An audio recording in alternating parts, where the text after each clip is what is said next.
throughout the conduct of the 2023 general elections on the ground of the many infractions in respect of the application of the enabling law, which is the Electoral Act of 2022. As recent as the Electoral Act of 2022 is, it should have been given a better face considering our own position in Nigeria as the giant of Africa, and for the years we've been in this democracy. And we believe it is out of the desire to get things right that the 2022 Electoral Act was passed.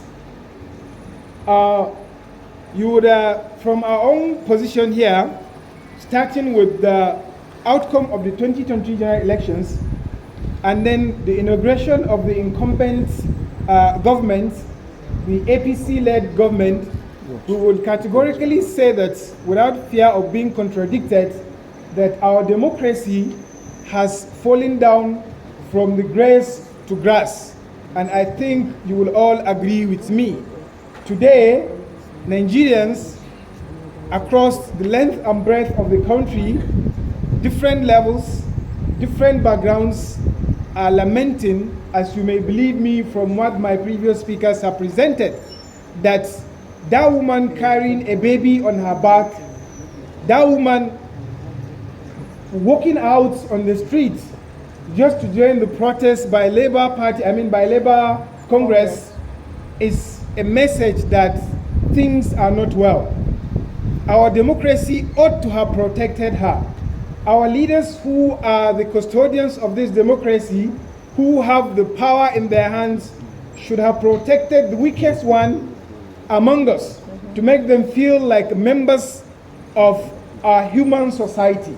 But with the face of things as they are, we are not happy. And I'm sure that woman deep down inside her will say, let the poor breathe. Part of the theme for today's conference, as generally labeled the state of the nation's democracy. And then our particular focus in this maiden edition is the threats, the current threats to or on Nigeria's judiciary and the rule of law.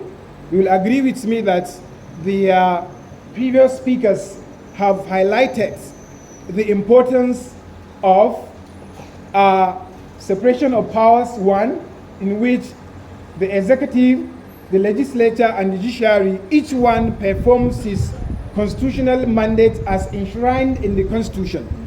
Without this, is an abuse or abuses generally across from all these tiers and arms of government, and which is telling today on the lives of the ordinary Nigerians.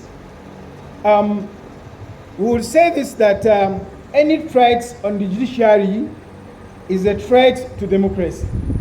This is an important tenet of democracy, that the judiciary must be free, must be independent, and then for rule of law to work, we must see it being operated, meaning justice must be done, and not only done, it must be seen to be done. It must be seen to be done. And unfortunately today, no one here today will beat his chest and say that we believe in the autonomy, we believe in the independence of our judiciary. Now, permit me to go through some of the key things we have highlighted for Nigerians and the world to know. First, we have seen it that a senior advocate of Nigeria in a democratic dispensation will tell the world that if the judges uphold justice, there is going to be anarchy. Why not say that if the justices or the judges now do injustice, there will be anarchy? If not in Nigeria, where would you have a senior advocate saying that when the judges do the right thing, there is going to be anarchy? COPDEM and all well-meaning Nigerians are against these kinds of politically incorrect statements at the highest level. And based on this, let us call on the legal profession itself, the presidency, and all arms of government to come together and condemn these approaches and condemn such utterances before our own judges, whose life might be put into danger if perchance they take what that very lawyer is saying, because it's a democratic and it's a threat. It's undemocratic and it is a threat. Now, more so,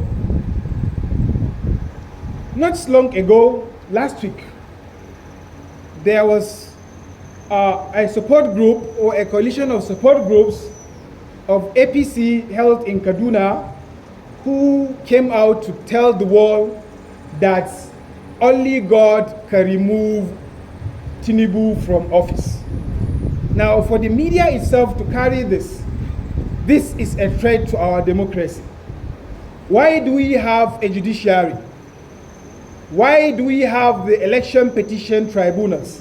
And why do we have all the tiers of hierarchy of courts in Nigeria? It's for justice to be done and be seen to be done.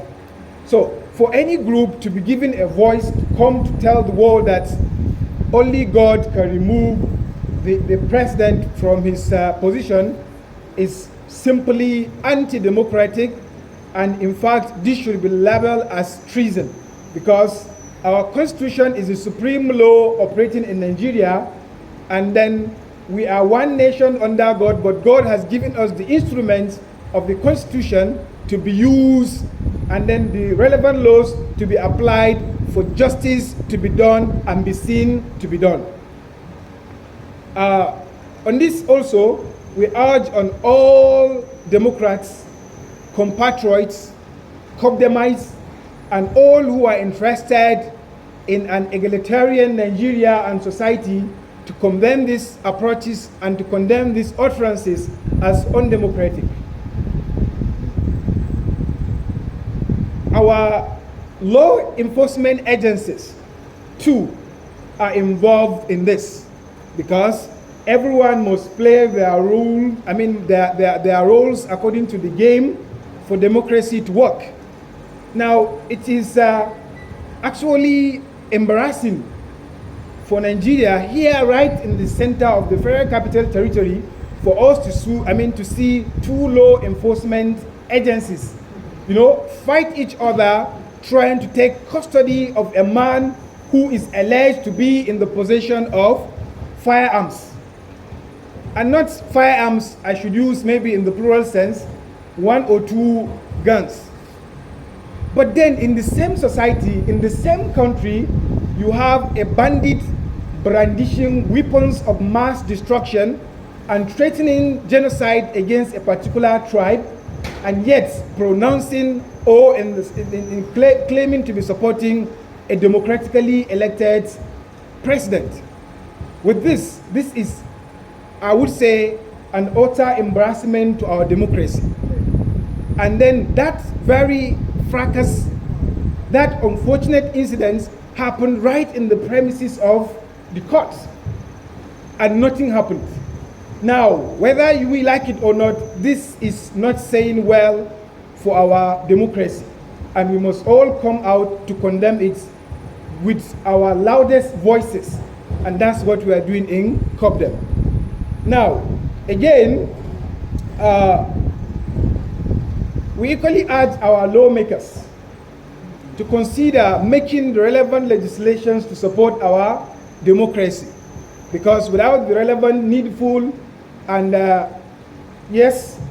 relevant legislations, our democracy is in danger.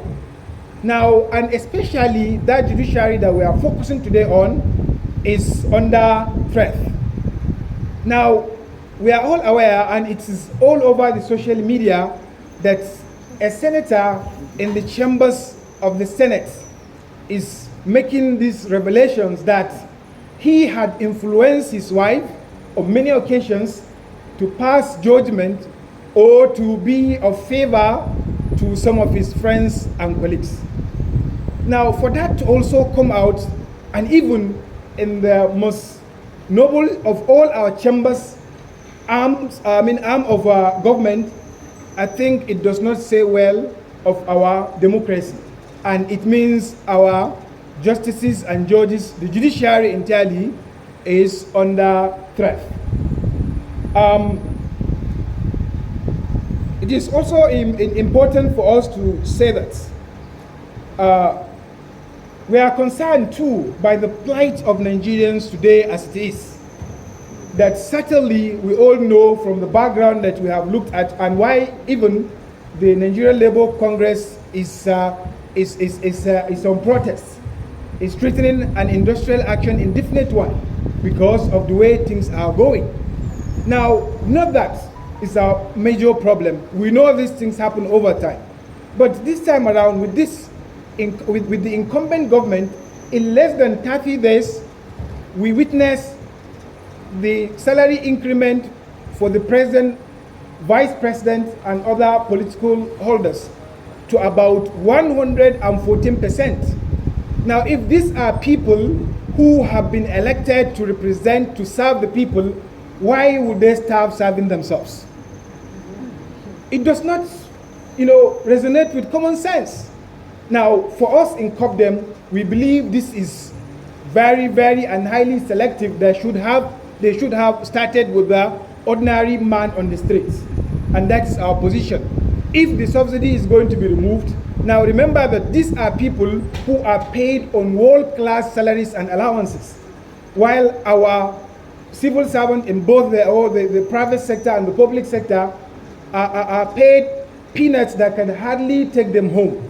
Now, within this context and after the removal of the subsidy, nobody is talking about a take-home payment.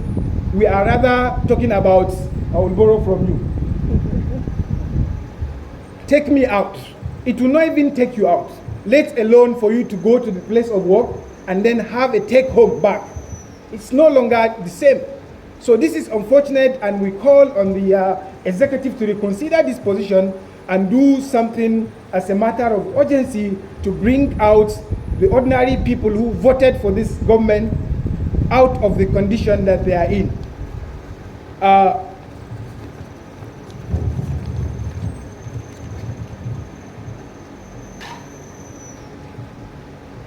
Now, again, you are all aware that our democracy today, as it is not working for us, but it's virtually working for some people. Now, we want it to work for everyone. That is our voice. Let us all benefit from our common resources, our common institutions, or what we locally or popularly call dividends of democracy.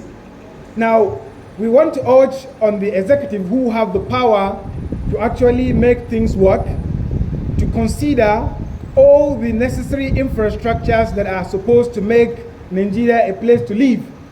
Our roads are in what they are. They should not be as bad as our democracy. Our hospitals that should reflect our own collective concern for our health sector should be in the shape that reflects the well-being of our democracy. The point is, if you look into any aspect or any sector of government, and whatever you see in it is a mirror and reflection of what the democracy is in. If you will say that Nigerians are crying, then our democracy too is crying. If our roads are in bad shape, then our democracy is in bad shape. There cannot be two ways about it. So, I urge on all Nigerians not to relent in their effort to have a voice. And at COPDEM level, or with COPDEM, you have a voice. We would continue to hold press conferences from time to time in order to talk to Nigerians, encourage them to be law-abiding, and as well as talk to those in government to also be law-abiding. And that is what rule of law is. No one is above the law. Without the law, there will be no democracy. Without a functional democracy, there will be chaos. And what we do not want, that is why in COPDEM, we stand to be the protectors of Nigerian democracy. Ladies and gentlemen, this is our communique for this maiden World Press Conference on the state of the nation's democracy and the threat to our judiciary. What we are saying lastly, in consonance with the theme of today's World Conference, is to say that let the judiciary breathe. Let us see the rule of law, which must be done and be seen to be done. Thank you all, and thank you all. God bless.